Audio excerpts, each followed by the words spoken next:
El siguiente procedimiento de jurisdicción voluntaria es el relativo a la enajenación de bienes de niños, niñas y adolescentes.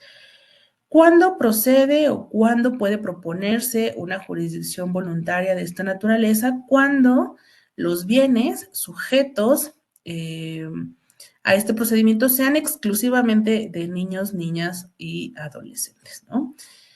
Y solamente aplica si estos bienes son de alguna de estas naturalezas que estamos viendo en esta lámina, si son bienes inmuebles o son derechos reales, si son alhajas o muebles valiosos, si son acciones sobre personas jurídico-colectivas o si se trata de patentes, marcas autorales y análogos. En estos casos requiere de intervención judicial la venta de alguno de estos, pero no solamente la venta, también el Código Nacional nos habla que serán aplicables a estos procedimientos también cuando se trate de gravar alguno de estos bienes o de solicitar en nombre del niño, niña o adolescente algún préstamo que tenga como garantía alguno de estos bienes que están en su patrimonio.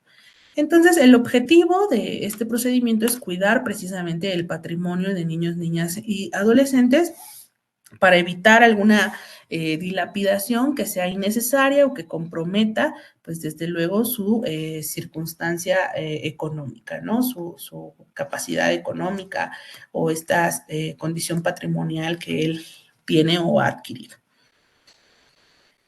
¿Quién debe conocer de este procedimiento? Primero, aquí hay una regla específica y tendríamos que atender a quién es el titular o qué condición tiene ese niño, niña y adolescente con relación a la patria potestad o a la tutela. Si es un niño que está sujeto a patria potestad, es decir, sus papás viven, ejercen la patria potestad, no hay algún inconveniente para limitar esa patria potestad, entonces quien debe conocer de este asunto es el juez del domicilio donde vive este niño, niña o adolescente. Si es un niño que está sujeto a alguna tutela, es decir, no hay quien ejerza patria potestad y ya se hizo todo el procedimiento de tutela que vimos anteriormente, entonces el domicilio o la competencia por territorio se fija de acuerdo al lugar donde viva la persona curadora o el Consejo Local de Tutelas o la Procuraduría de Protección de Niños, Niñas y Adolescentes que esté vigilando o dando seguimiento a esa tutela. Vamos a ver un ejemplo, ¿no? Si el niño está en Toluca y viven sus papás y sus bienes están en Toluca y pretenden venderlos por alguna de las causas fundadas que vamos a ver más adelante, entonces puede ser un juzgado familiar de Toluca el que conozca de esta enajenación de sus bienes, ¿no? De la propuesta.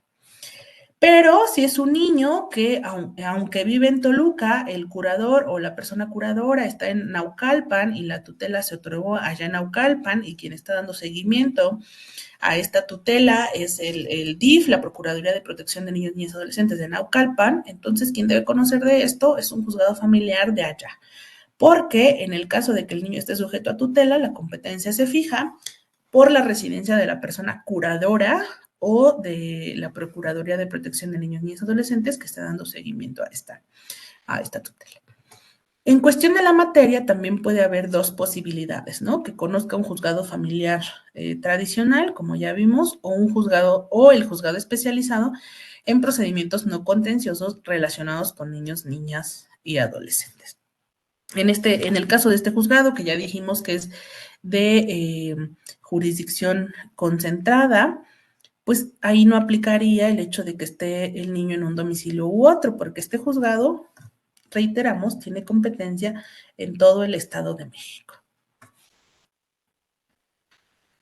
Además de los requisitos generales, de los requisitos que deben contener todas las solicitudes de jurisdicción voluntaria, en esta particular de la enajenación de bienes, debe de expresarse cuál es el motivo por el cual se va a enajenar ese bien o esa alhaja o vender esas acciones. ¿Por qué, no? ¿Cuál es el motivo? También debe referirse cuál es el objeto al que se va a aplicar el dinero que se obtenga por esa venta y desde luego justificar cuál es la necesidad de esa enajenación o la utilidad evidente que pueda tenerse. Es decir, estos son los dos supuestos en los que puede autorizarse esta venta, que se justifique la necesidad, es decir, el niño, niña o adolescente requiere de ese dinero porque no hay para satisfacer sus necesidades alimentarias a lo mejor, o porque requiere de un tratamiento médico específico, o no sé, cualquier supuesto en el que sea necesaria esa cantidad monetaria, digamos, puede dar lugar a que se autorice esta enajenación. O bien es evidente la utilidad, ¿no? Es una oferta que no puede rechazar alguna inversión, y entonces se justifica que si se vende esta casa y lo invierte en otro inmueble, etcétera, va a tener una utilidad mayor, es decir, va a hacer crecer su patrimonio, entonces también puede autorizarse esta enajenación.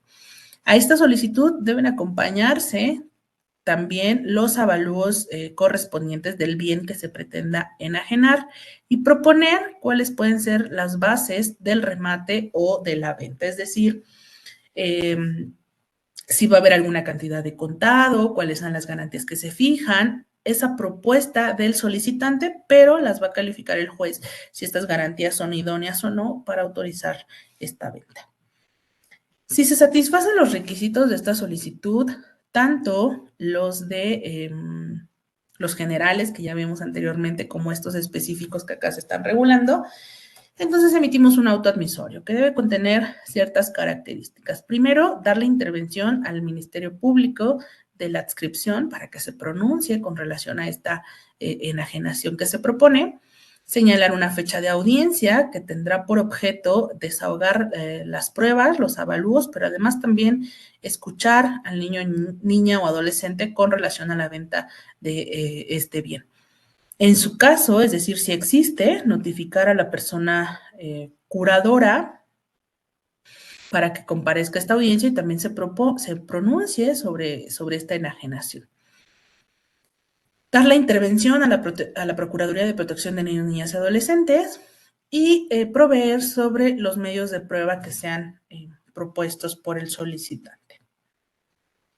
Después de este auto admisorio, el siguiente acto procesal sería la audiencia. Y ya dijimos que en esta audiencia tiene por objetivo escuchar al niño, niña o adolescente con relación a esta solicitud. Una vez que se haya escuchado, entonces desahogamos las pruebas, las que se propongan por las partes, incluso si hubiera alguna que el juez considere oficiosa para resolver, también acá se ventila el desahogo. Y una vez que se haga esto, entonces se emite la resolución. En esta resolución se tendrán que fijar las bases para la venta de este bien, si es que se autoriza. Y si no, pues fundada y motivadamente cuáles son las causas por las cuales no se autoriza esta enajenación. En caso de autorizarse la venta en esta sentencia, el Código Nacional nos da ciertas reglas, ¿no? Si se trata de alhajas inmuebles, tendremos que considerar que la subasta o que la venta se haga en subasta o ante una institución de asistencia privada. Si se trata de un inmueble, lo que se va a vender o lo que se autorizó vender, entonces esta venta se sigue conforme a las reglas del remate. Si se trata de acciones y títulos de sociedades mercantiles, entonces la venta se realiza por corredor público, de acuerdo a las propias especificaciones que se señalan en este Código Nacional.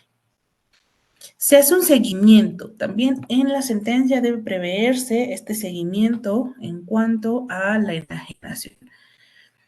¿Cuál sería la primera característica de este seguimiento? Pues obviamente verificar que se entregue el precio de la venta al niño, ¿no? Pero verificar también que se aplique al objeto para el cual se autorizó esta solicitud. Si fue para educación, si fue para un gasto médico, si fue para, no sé, determinadas circunstancias, verificar que se haga la entrega y que además se aplique este precio para lo que fue autorizado.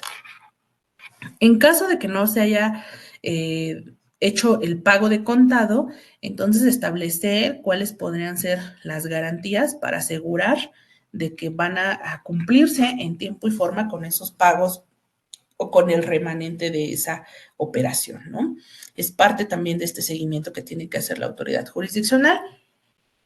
Y en caso de que se haya autorizado la venta para una inversión, entonces establecer un plazo para justificar la inversión y dar el seguimiento también, si fuera el motivo, de que esta inversión cumpla con las expectativas para las que fue propuesta o autorizada esta venta.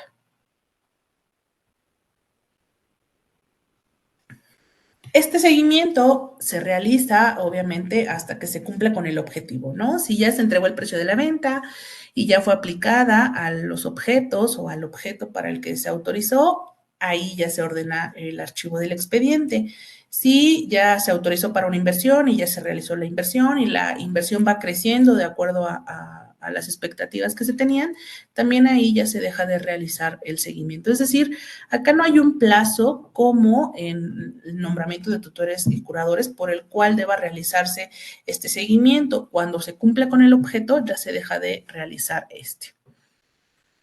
El siguiente procedimiento que vamos a ver es el procedimiento de declaración de ausencia y el procedimiento de declaración especial de ausencia por desaparición. No nos hemos puesto de acuerdo, no hemos encontrado cuál es la diferencia específica entre un procedimiento de declaración de ausencia y un procedimiento especial de declaración de ausencia por desaparición. En el Estado de México tenemos una ley sustantiva que regula precisamente la declaración especial de ausencia por desaparición. Y en esta ley nos habla de que las personas desaparecidas son aquellas cuyo paradero se desconoce, que su situación jurídica es incierta, con independencia de que esa desaparición se refiera a un hecho ilícito o no. Entonces, lo que antes distinguía a esta declaración de ausencia era como cómo había sucedido esa desaparición o cómo se había dado esa ausencia, ¿no? Si era una ausencia, presumiblemente por algún hecho delictuoso, entonces podríamos hablar de una declaración especial por desaparición. Si era una ausencia por algún evento de la naturaleza o un acontecimiento extraordinario, entonces solamente era declaración de ausencia. Pero hoy en día, con lo que establece esta ley en cuanto al concepto de persona desaparecida, ya no podríamos hablar de que una u otra sean aplicables para el caso de eventos de la naturaleza o de hechos delictuosos. Entonces, lo más protector es tramitar el procedimiento especial de declaración de ausencia por desaparición. Y es más protector precisamente porque este procedimiento se rige por distintos principios que garantizan no solamente pues la seguridad, la tranquilidad de los familiares o que tienden a, sino además un principio específico que rige este procedimiento, que es la presunción de la vida, ¿no?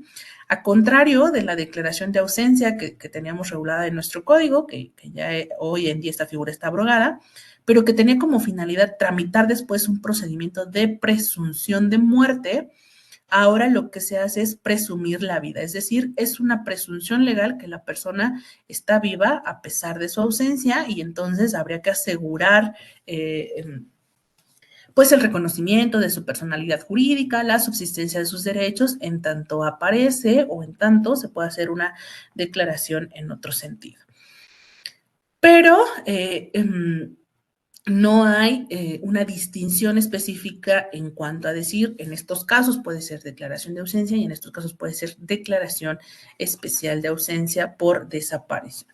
Les digo yo que de acuerdo al concepto que nos da la ley para la declaración especial de ausencia por desaparición de personas, la persona desaparecida es aquella cuya ubicación y paradero se desconoce independientemente de que su ausencia se relacione o no con la comisión de un delito. Entonces estamos hablando de que cualquier persona que no tengamos noticia de ella, de su paradero, de su domicilio, puede considerarse para este procedimiento especial de declaración de ausencia por desaparición.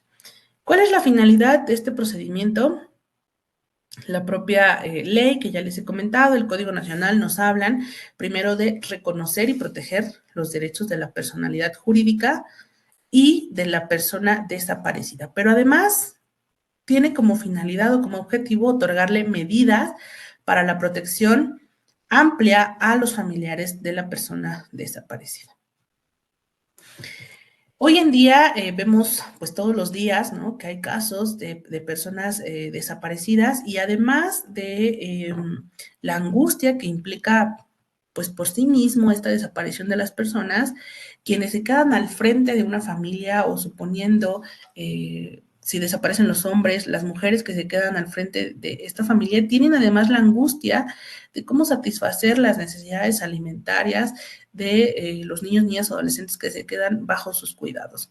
Entonces, el legislador advirtió la necesidad de proteger ante la ausencia de una persona a sus familiares, ¿no? Otorgando o buscando que se otorguen medidas que sean tendentes precisamente a la protección del núcleo familiar y que no queden ellos en estado de vulnerabilidad con independencia del resultado que se haga sobre la búsqueda de esta persona. ¿Quién puede conocer de un procedimiento de declaración de ausencia o declaración especial de ausencia por desaparición? Eh, de acuerdo al territorio, el juez del último domicilio de la persona desaparecida o del domicilio de la persona quien promueva la acción o del lugar en donde se presuma que ocurrió la desaparición o el lugar donde se esté llevando a cabo la investigación. Es decir, existen 4 criterios para fijar la competencia por territorio en esta jurisdicción voluntaria, ya sea el domicilio de la persona desaparecida, el domicilio de quien está promoviendo esta declaración, donde se presuma que ocurrió la desaparición o donde se esté llevando a cabo la investigación de la desaparición, si es que se está llevando a cabo, porque recuerden que no hay, digamos, no hay la condición de que sea por un hecho delictuoso para que se lleve a cabo esta declaración especial por desaparición. ¿Quién puede ser el solicitante de esta declaración de ausencia?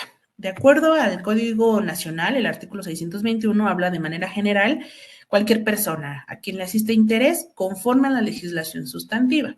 Y nuestra legislación sustantiva, que es la Ley para la Declaración Especial de Ausencia por Desaparición de Personas del Estado de México, habla que pueden ser los familiares de la persona desaparecida, los representantes legales de los familiares, la Comisión Ejecutiva de Atención a Víctimas, en este caso del Estado de México, la Procuraduría de Protección de Niños, Niñas y Adolescentes del Estado de México, quien acredite tener un interés jurídico para litigar o defender los derechos de la persona desaparecida, el agente del Ministerio Público que conoce de la investigación si fuera el caso, o cualquier persona que tenga una relación sentimental, afectiva o de confianza inmediata y cotidiana con la persona desaparecida. Cualquiera de ellos puede proponer esta solicitud de declaración de ausencia o de declaración especial de ausencia por desaparición. ¿Qué requisitos debe contener esta solicitud? Los encontramos en la ley sustantiva y son precisamente los datos personales de la persona solicitante y además revelar en qué calidad está promoviendo, ¿no? Ya decíamos quiénes pueden ser, entonces hay que revelar esa calidad, ¿no? Comparezco en mi carácter de familiar, en mi carácter de tener una relación afectiva con la persona desaparecida, en mi carácter de representante legal de los familiares, los asesores jurídicos de la Comisión Ejecutiva de Atención a Víctimas, revelar en qué carácter están haciendo o solicitando esta declaración de ausencia.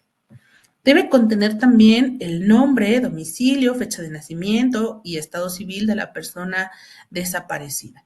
Los datos de la denuncia que se haya realizado por la desaparición o de la queja que se haya propuesto ante la Comisión de Derechos Humanos por la falta de búsqueda de esta persona.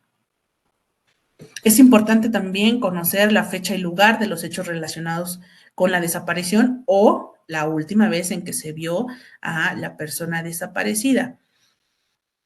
Evidentemente habrá casos en que la persona solicitante no conozca estos hechos. Bastará, de acuerdo a nuestra ley, con la presunción de el lugar y fecha para colmar este requisito. Debe revelarse también el nombre y edad de los familiares, de los dependientes económicos y de aquellas personas que tengan una relación sentimental.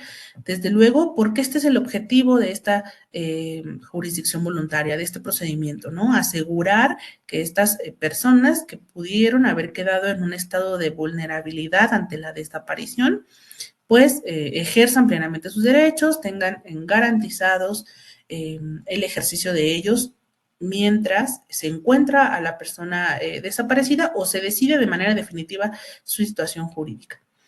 También debe de indicarse la actividad a la que se dedica la persona desaparecida o se dedicaba, los datos de su fuente laboral y los datos de seguridad social. Es importante por las medidas de protección que pueden emitirse dentro de este procedimiento. Debe indicarse también los bienes o derechos que deben ser protegidos o ejercidos. Y esto tiene que ver con el objeto o lo que se persigue con esta declaración, ¿no? Si es para asegurar alguno de los bienes, pues cuáles son estos bienes, dónde están, evitar que se hagan actos sobre esos bienes, ¿no? Ahora que la persona está desaparecida, etcétera. Si son derechos, también es importante saberlo para efecto de buscar la medida de protección que sea pues más adecuada de otorgar en el momento correspondiente. Se tiene que revelar también la información sobre la identidad y la personalidad jurídica de la persona desaparecida y del solicitante, ¿no? Aquí, obviamente, de identidad, sus documentos de identidad, acta de nacimiento, si se tuviere, etcétera, clave CURP, no sé, también del solicitante. ¿Qué efectos se pretenden con la declaración? Es decir, además de los bienes y derechos que deben ser protegidos o ejercidos, ¿qué es lo que se pretende con esta declaración, no? Que se designe un representante legal, que se administren bienes, etcétera. Y cualquier información que sea relevante para que la autoridad pueda conocer y resolver esta solicitud. Una vez que se satisfacen los requisitos legales, el juez dicta un auto admisorio. Cabe la posibilidad de prevenir para que se satisfagan ciertos requisitos, pero debería ser remota la posibilidad de inadmitir. Es decir, solamente bajo casos extremos debiéramos inadmitir estas solicitudes de declaración de ausencia o declaración especial de ausencia por desaparición. La regla general es que se admitan o que en caso de que no satisfagan los requisitos, se admitan con prevenciones, ¿no? Es decir, te admito, pero en este momento no fijo medidas porque me hace falta esto, o no emito los edictos porque me hace falta estos otros datos. Pero que las personas tengan oportunidad de satisfacer los requisitos sin la consecuencia de la inadmisión. Esto porque deberíamos de tener primero, pues una perspectiva distinta en cuanto a la empatía, ¿no? ¿Quién está tramitando estos procedimientos y para qué efectos? Pues probablemente ya su situación psicológica, su situación económica, social, familiar, sea ya tan complicada que el trámite jurisdiccional es pues lo último que le faltaba, ¿no? Lo que viene a dar al traste con esta circunstancia. Entonces, nosotros, como operadores jurídicos, tendríamos que lograr que sea pues más noble, ¿no? O más sencillo o menos doloroso este trámite para aquella persona que se encuentre en esta situación. Y precisamente esa es la razón de que se proponga como una buena práctica que no se inadmitan esta clase de procedimientos, que a pesar de que no se satisfagan los requisitos, se dé la oportunidad de satisfacerse o de colmarse dentro pues del proceso, dentro de la secuela procesal, para que se pueda emitir la resolución correspondiente. ¿Qué medidas provisionales podemos emitir en estos procedimientos? Y aquí hay dos momentos para emitir las medidas provisionales. Uno puede ser en el propio autoadmisorio. Si del autoadmisorio ya tengo los datos suficientes para establecer la necesidad de alguna de estas medidas, la racionalidad de estas, entonces desde ahí podríamos emitirlas. Si no se tiene, entonces puedo generar una audiencia especial para allegarme de mayores elementos que me permitan decretar estas medidas provisionales. Como cuáles, y son enunciativas, ¿no? Pueden ser muchas otras de acuerdo a la naturaleza de los bienes, de las personas que se pretendan proteger, etcétera.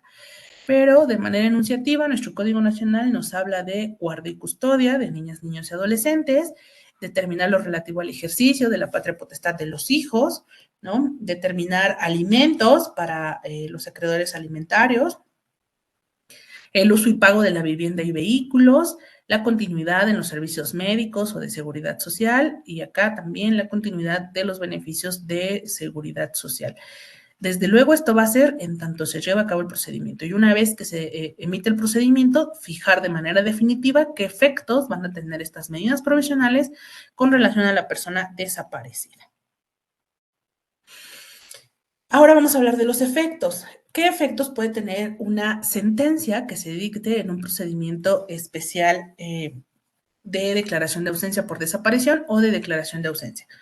El primero sería el reconocimiento de la ausencia, ¿no? Reconocer judicialmente la ausencia de determinada persona y desde luego asegurar la continuidad de la personalidad. De acuerdo a este principio que yo les hablaba de presunción de la vida, se presume que sigue con vida y entonces habrá que asegurar la permanencia de esta personalidad jurídica. Tendremos también que fijar los efectos de esta ausencia con relación a los niños, niñas y adolescentes vinculados a la persona desaparecida. Patria potestad, pensión alimenticia, si fuera el caso, ¿no? Guardia y custodia.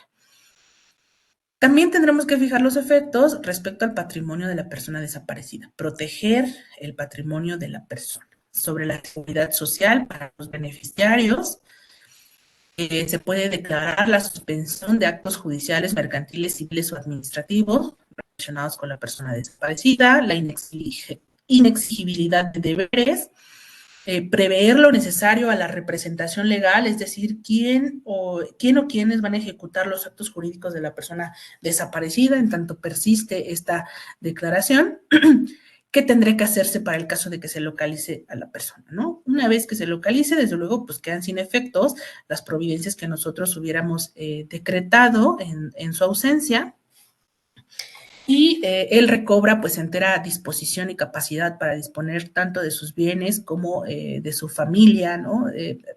Hacerse partícipe en la vida de su familia. No se puede obligar al solicitante a continuar después de la declaración especial de ausencia por desaparición con el procedimiento de presunción de muerte. Es siempre voluntario. Decíamos, nosotros ahora tenemos un principio de presumir la vida. En ese caso, será pues a voluntad de los familiares, del solicitante, de quien esté realizando esto, si desea continuar con el trámite de presunción de muerte o si basta para pues el ejercicio de los derechos que ellos tenían, esta declaración especial o esta declaración de ausencia. Y también en cualquier momento, o sea, si aparece la persona, ahí se termina, digamos, los efectos de este procedimiento. Pero también en cualquier momento las personas solicitantes podrían desistir de esta declaración de ausencia. Y en ese caso, pues ya no quedarían sin efecto las medidas provisionales dictadas y ya no habría necesidad de resolver. Es absolutamente voluntario, ¿no? Una vez que se inicia, continuarlo por parte de quienes están legitimados para ello. Y acá vemos el flujograma de esta declaración de acuerdo al empate que se realiza sobre las reglas que establece nuestro Código Nacional y la ley especial que les he comentado.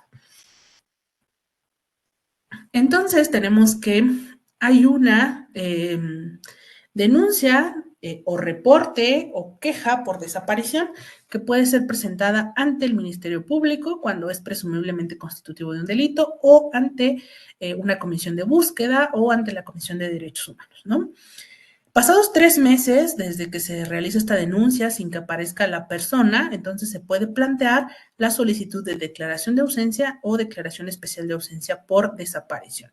Esta solicitud debe cumplir los requisitos que establece la ley para la desaparición especial, para la declaración especial de ausencia de personas desaparecidas en el Estado de México. Si satisface los requisitos, ya dijimos, se admite, si no, aquí se archiva y ese auto sería apelable. Aunque recuerden ustedes que hemos mencionado que como buena práctica, el archivo o la inadmisión sería un caso extraordinario, ¿no? que se debe privilegiar la admisión de este tipo de procedimientos y en lugar de ello, prever que se satisfagan los requisitos dentro de la secuela procesal. En el auto admisorio se requiere a las autoridades, a las agencias del Ministerio Público, a la Comisión de Búsqueda, a la Comisión de Derechos Humanos que tengan antecedente de estos, que remitan los expedientes relativos a la persona desaparecida, pero también a la atención que hayan dado a sus familiares y que permitan a la autoridad jurisdiccional resolver este procedimiento. Se dictan aquí medidas provisionales o bien dentro de una audiencia especial que se celebra en los 5 días siguientes si no existen elementos y entonces habría que recabarlos. También se ordena la publicación de edictos, aquí me faltó una E, ustedes disculparán, estas láminas son interactivas, pero es edictos. Se ordena la publicación de edictos de acuerdo a lo que establecen los artículos 16 y 18 de la propia ley especial. Estos edictos se publican 3 veces de 5 en 5 días naturales. Y la publicación de estos edictos, de acuerdo a estos artículos que hemos mencionado, es con la finalidad de llamar a cualquier persona que tenga interés en esta declaración especial de ausencia y también, desde luego, si por algún motivo llegare a la persona desaparecida o se pudiera contactar a la persona desaparecida, pues sería espectacular, ¿no? Sería lo ideal que con la publicación de estos edictos pudiéramos encontrar a las personas desaparecidas a pesar de las gestiones que ya se han realizado. Estos edictos deben publicarse en el Boletín Judicial, en el Periódico Oficial, Gaceta de Gobierno, en las páginas oficiales, ahora con el uso de las tecnologías, ¿no? En las páginas oficiales de la Comisión de Búsqueda de Personas, de la Comisión de Derechos Humanos del Estado de México y ayuntamientos. Acá nos comentaba en alguna ocasión anterior el personal de la Comisión Ejecutiva de Atención a Víctimas que de los asuntos que ellos tramitan o que ellos están ventilando hoy en el Estado de México, hay algunos jueces que no se han puesto de acuerdo o no nos hemos puesto de acuerdo en cuanto a en qué ayuntamientos debiera publicarse, ¿no? Porque la ley especial únicamente habla de ayuntamientos. ¿Cuáles? Pues quién sabe, ¿no? Entonces, hay algunos jueces que interpretan que este edicto debe publicarse en el domicilio, en el ayuntamiento del municipio donde tenía su domicilio la persona desaparecida y donde tiene su domicilio el solicitante. Hay algunos que dicen, no, se debe de publicar en el municipio del lugar donde desapareció o donde fue visto por última vez.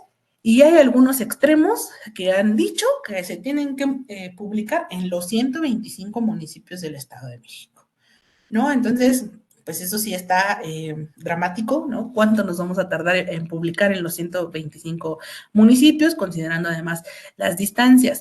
No hay una regla procesal para esto, pero yo creo que sería una buena práctica publicar pues en el domicilio donde tenía su lugar de residencia la persona y donde desapareció, porque finalmente el efecto de estos edictos es, como lo dice la propia ley, llamar a aquellas personas que puedan tener algún interés en la protección de sus derechos y que aparezca esta persona, ¿no? Entonces, si partimos de esa base, pues las personas que pudieran tener algún interés podrían ser quienes vivieran con él en su domicilio, ¿no? Y por eso se fija este edicto en el municipio o en el ayuntamiento donde él tenía su lugar de residencia. Y para el caso de que aparezca o sea localizado, pues en el domicilio, en el ayuntamiento del domicilio donde presuntamente o donde se supone que desapareció esta persona. Pero decía yo, ya dependerá del criterio de cada juzgador en qué ayuntamientos mande publicar estos edictos. Una vez que se publican estos edictos puede haber alguna oposición, ¿no? Puede ser que alguna persona se oponga al trámite de esta declaración o a los efectos o a la lista de bienes que deban ser protegidos. Puede haber como varios elementos en los que verse su oposición. Y si hay, entonces tendremos que escuchar al opositor y recibir las pruebas que él proponga. En caso de estas pruebas, se reciben en una audiencia que se celebra dentro de los 15 días siguientes a la publicación del último edicto. Si no hay oposición, también celebramos esta audiencia para desahogar las pruebas propuestas por el solicitante y las que de manera oficiosa haya instruido la autoridad jurisdiccional. Y en esa audiencia emitimos la resolución correspondiente, ya dijimos, fijando los efectos de esta declaración conforme a las láminas que vimos anteriormente. Esta resolución de declaración de ausencia es apelable, admite el recurso de apelación. Y esto sería por cuanto hace a estos procedimientos especiales, ¿no? Aquí recordar que la regulación sustantiva la tenemos en una ley específica y que actualmente esta regulación procesal también la tenemos en esa ley hasta la aplicación o entrada en vigor de este Código Nacional. De acuerdo al artículo 19 transitorio, si no recuerdo mal, 20, eh, esta declaración especial de ausencia ya es aplicable o estas reglas ya son aplicables para el caso de que los estados no tengan una regulación específica. Es el artículo 20, aplicación suplementaria de las disposiciones del Código Nacional. Si en la fecha de publicación no hay una regulación relacionada con el procedimiento especial de declaración de ausencia, entonces se aplicarán suplementariamente las disposiciones del Código Nacional. No es el caso del Estado de México, porque nosotros dijimos si tenemos una ley especial en esta materia y entonces hoy en día procesal y sustantivamente se aplican las reglas que establece esta legislación.